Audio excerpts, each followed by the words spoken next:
أسير مع لبائه نسير وأن لداني هناك أسير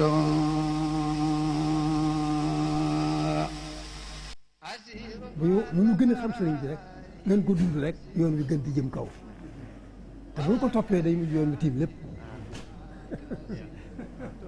noonu rek laa ko gisee. Dans le parcours atypique de Cheikh Ahmadou Bamba Khadim Rassoul, l'exil au Gabon en constitue une phase primordiale, un pan aux multiples révélations qui alimentent les débats des historiens, les thèmes des conférences, les prêches et les sermons des chefs religieux. Tant l'homme Cheikh Ahmadou Bamba est devenu pour les générations d'hier, d'aujourd'hui, comme il le sera pour celles futures, une référence et une équation difficile à résoudre. Le passage du Cheikh dans cette partie de l'Afrique centrale au climat équatorial dense et hostile renferme de nombreuses énigmes que pas mal de chercheurs continuent de vouloir percer le mystère. Enseignant-chercheur à l'Université de Pennsylvanie aux États-Unis, le professeur Cheikh Anta Babou, qui revient d'un voyage d'études au Gabon, nous livre le fruit de ses recherches.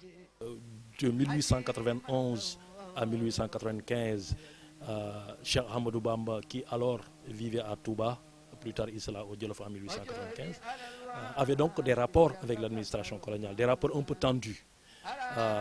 On le soupçonnait un peu de préparer le djihad, on le soupçonnait un peu de rébellion, on le soupçonnait un peu d'organiser ces talibés, les encourageant à refuser de payer les taxes, d'une certaine manière à se rebeller contre l'administration coloniale. C'était des accusations qui venaient, comme je l'avais dit tout à l'heure, de l'administration centrale au niveau du gouvernorat à Saint-Louis, mais également des chefs africains locaux. Évidemment, nous savons que tout cela ne reposait sur rien du tout. La raison principale, c'est que l'administration coloniale voyait se développer ce qu'on pourrait appeler une contre-culture, qu'il voyait comme un obstacle à la mission française de civilisation, la mission civilisatrice, la justification de l'acte colonial lui-même, et que finalement, c'est basé sur ces accusations que Cheikh Ahmadou Bamba a été arrêté, amené à Saint-Louis en 1895, jugé et envoyé au Gabon.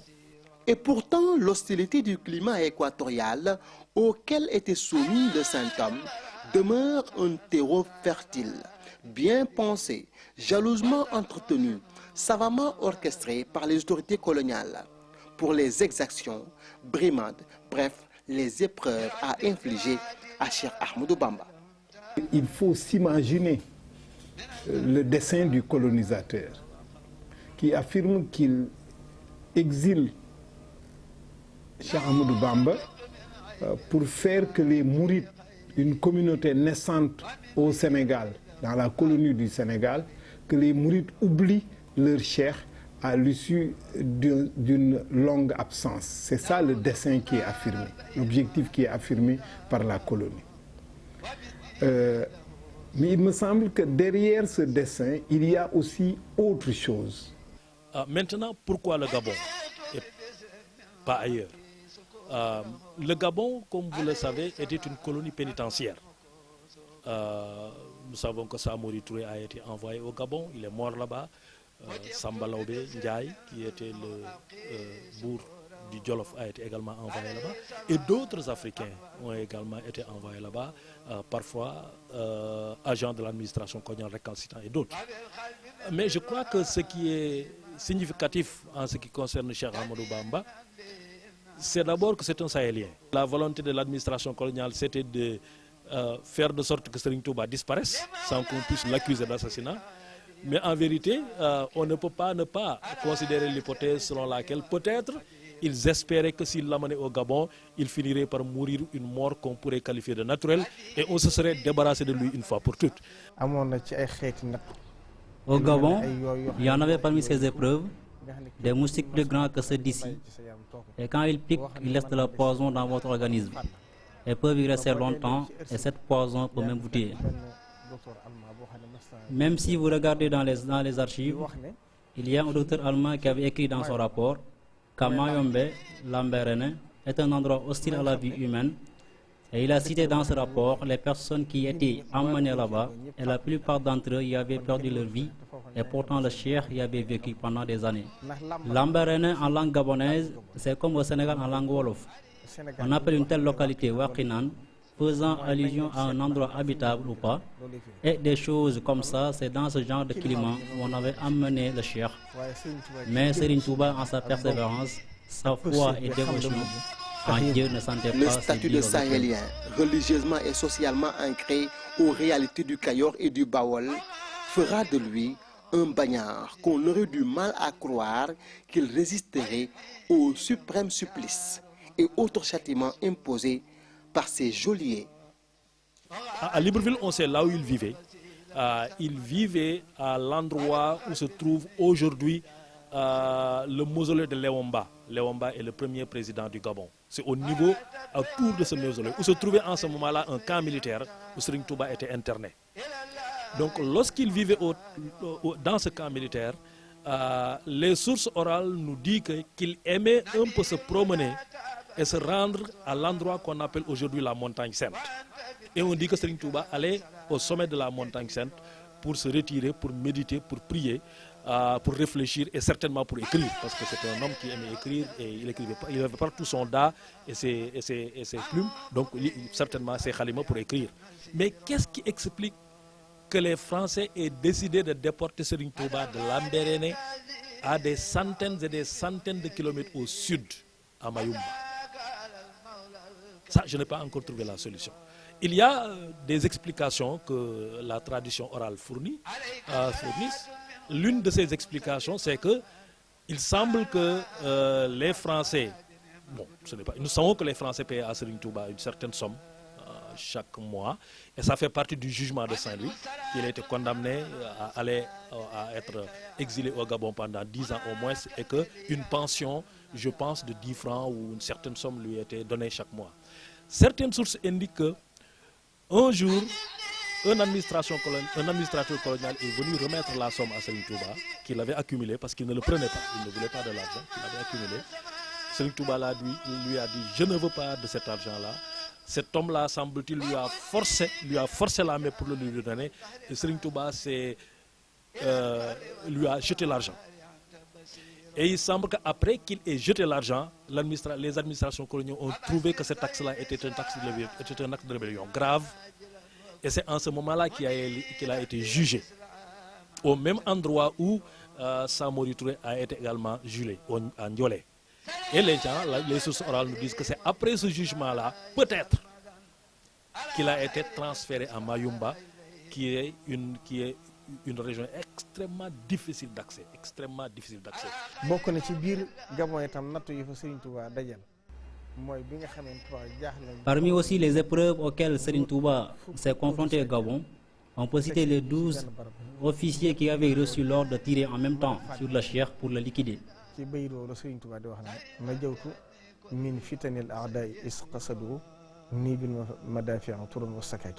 L'exil au Gabon, une consécration spirituelle qui a fait ressortir en Cheikh Ahmadou Bamba des dimensions hautement salvatrices vis-à-vis de son Seigneur, du prophète Mohammed, paix et salut sur lui, et de la Oumma islamique, dont ses disciples qui ont fait allégeance au saint homme. may yi mu ci jëlee ak meññet mi mu ci góobe lu yaatu la mënees na ko séddale nag ñetti xaaj bi muy tukki dafa wax ne bokk na ci li taxoon muy tukki mooy am daraja di kawe fa suñu borom tabaraka wa taala.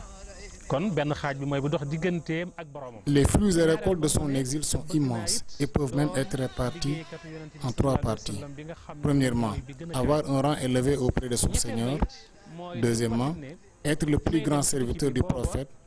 Et troisièmement, être l'intercesseur des saints auprès de son Seigneur.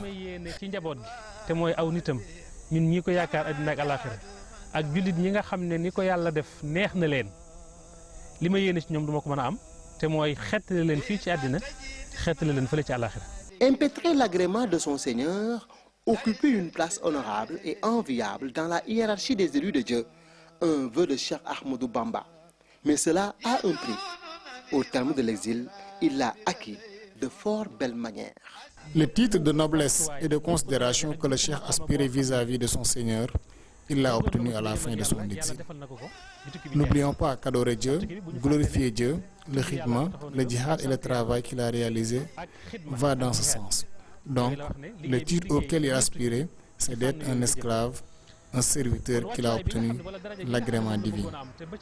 Être le serviteur du prophète, c'est un grade qu'il voulait obtenir, mais il ne pouvait pas l'avoir en restant au sein de sa famille et de son pays. C'est pourquoi il a demandé à son Seigneur d'aller en exil, être au service de son serviteur, Mohammed paix et salut sur lui. Gagner l'estime de la meilleure des créatures, Seydina Mohammed, paix et salut sur lui, faire partie de ses fidèles compagnons. Avec son exil au Gabon, Cheikh Ahmadou Bamba s'est vu récompensé de ce titre, acquis au terme d'une farouche résistance face à l'ennemi, d'un culte révérentiel vis-à-vis du Seigneur. Un examen réussi avec une mention on ne peut plus honorable. nekk di xadimu rasulillahi ndax loolu da koo bëggoon te mënu ko woon a amee ci biiru njabootam mënu ko woon a amee ci biiru réewam. Je vous ai dit que le khidma fait partie de l'une des motifs de son exil. C'est pourquoi il a passé 7 ans et quelques mois hors du pays. Il passait les 6 mois à glorifier le prophète et les autres 6 mois à prier sur le prophète paix et salut sur lui.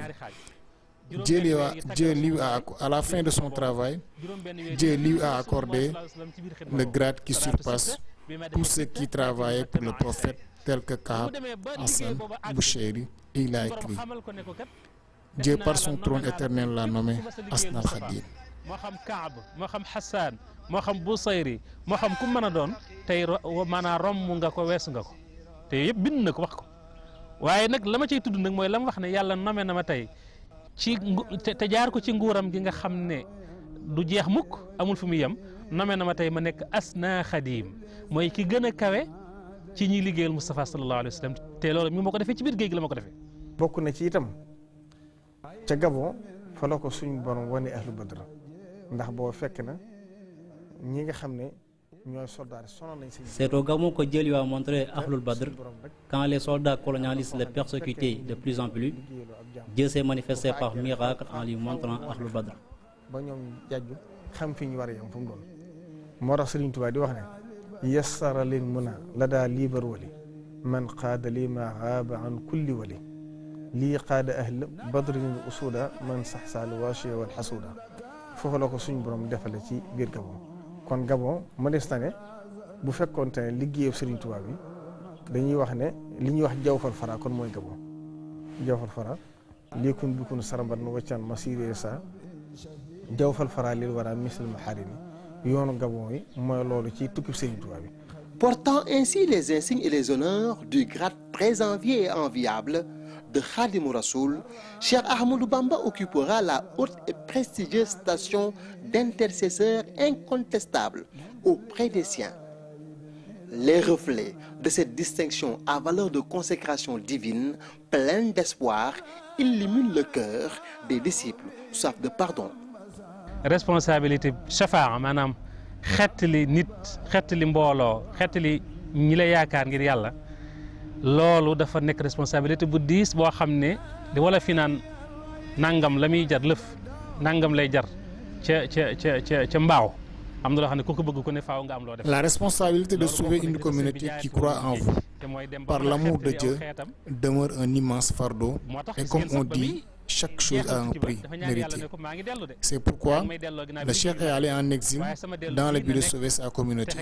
À la fin de l'exil, le cheikh a demandé à Dieu que son retour puisse sauver toute sa communauté et de les préserver de l'enfer à l'au-delà. Et cela fait partie des faveurs qu'il a eues à son exil. Le prophète lui a accordé la possibilité de faire entrer au paradis à qui il veut. Cela commence d'ici-bas. Et ce grade, Dieu l'avait accordé au prophète paix et salut sur lui parmi tous les autres prophètes. ci biir yonent yëpp jox na ma ko su boobaa wahaba li xayrul wara shafaa fi man ahabbahum hum jamaa waaye ramm gi nag du xaar ba ëllëg mu koy def fii la koy tàmbalee. Parmi les créatures du Seigneur, certains concentrent autour de leur personne tout un espoir, des espérances. Cheikh Ahmadou Bamba en fait partie. Un symbole fort d'un héros de l'Afrique offert par le Sénégal au monde noir musulman qui a pu faire face, sinon tenir tête aux colonialistes qui ont finalement capitulé devant Cheikh Ahmadou Bamba. En tant qu'historien, moi, ce qui me frappe, c'est l'intelligence exceptionnelle du contexte dans lequel il est impliqué. Parce que face au pouvoir colonial et au pouvoir tièdo, l'islam a toujours apporté une réponse double. Que faire face à une telle situation? C'est la question qui est posée aux intellectuels musulmans de la fin du 19e siècle. Et ces intellectuels vont y répondre et Ahmadou Bamba y contribue immensément. En mettant en place une communauté soudée par un nouveau système éducatif qui est la tarbiya. Et c'est cette réponse intellectuelle, avec une production littéraire facile, relativement facile à assimiler, mais également une expression dans les langues nationales. Mais ce que moi je retiens et qui est important pour notre contemporain, c'est à la fois d'avoir fait la critique radicale des pouvoirs temporels tièdo, d'avoir fait la critique du projet colonial, mais aussi de ne s'être pas engagé dans la guerre sainte, mais d'avoir produit une alternative éducative qui crée une communauté capable de vivre dans ce contexte particulièrement difficile de la fin du 19e siècle, marqué par le triomphe colonial. C'est cet apport-là qui me semble qu'il est nécessaire aujourd'hui, plus que jamais, de valoriser, puisque nous sommes aux contemporains confrontés aux mêmes difficultés, parfois des pouvoirs temporels qui ne répondent pas toujours aux préoccupations des populations, une réponse islamique radicale qui n'est pas conforme à notre héritage ni aux enseignements de l'islam, et l'enseignement de Cheikh Ahmadou Bamba, sa réponse qu'il apporte au 19e siècle au même problème, me semble être aujourd'hui encore très fortement d'actualité. Et sous ce rapport, il peut être un héros intellectuel particulièrement fécond pour notre quotidien d'aujourd'hui. Quand j'ai visité Libreville et que j'ai été à cette place, j'ai été frappé par le fait que le premier président du Gabon est né l'année où Cheikh Ahmadou Bamba quitte le Gabon, en 1902, que son mémorial est entouré par 2 mosquées et que le mémorial se jouxte quasiment à l'ambassade du Sénégal et l'ambassade de France et la présidence de la République du Gabon. Et je me suis dit, tous les protagonistes sont réunis au même endroit. Faute de ne pouvoir atteindre leur objectif de liquidation physique, les colonialistes vont poursuivre leur politique d'assimilation culturelle pour réduire, voire circonscrire l'aura du Cheikh de retour du Gabon. Mais cela semble être une peine perdue. Sa dimension spirituelle, son leadership incontestable se réconfortent au jour le jour.